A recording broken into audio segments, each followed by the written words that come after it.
Hello, good evening. This is Crisel. I have a concern for my wrong item. Can I speak to customer service?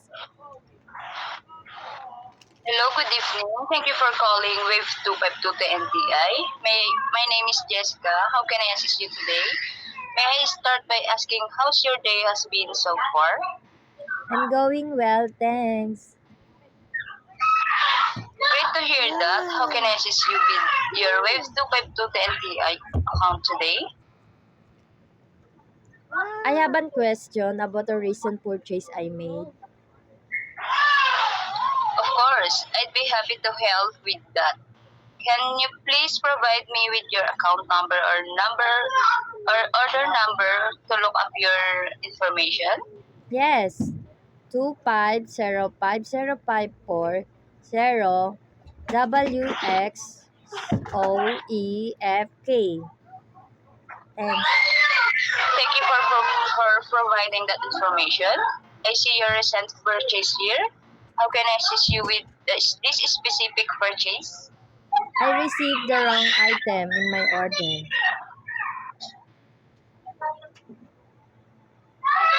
I received the wrong item in your I apologize for the inconvenience, Miss Grisel. Let me take a look at your order to resolve this for you. I'll need a moment to review the detail.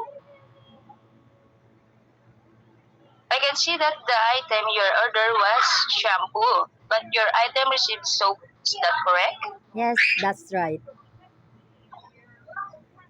I'm sorry for that mix-up. To resolve this issue, we can offer up two options. You can either, number one, have the correct item shipped to you right away, and we will provide a prepared return label for the wrong item. Number two, we can process a refund for the incorrect item, including any association shipping cost, or issue a store credit.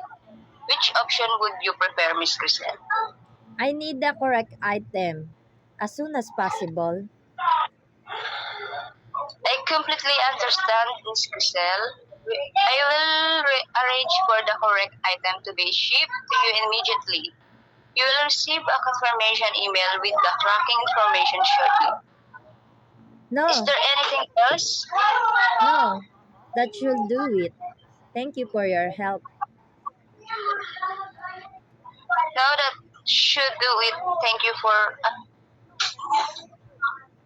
You're very welcome, Miss Kristen. If you have any more questions in the future, please don't hesitate to reach out. Have a wonderful day. Thank you for choosing Webs 25 to 10 TI. Have a great day. It's Grisel. Goodbye. Goodbye. Thank you.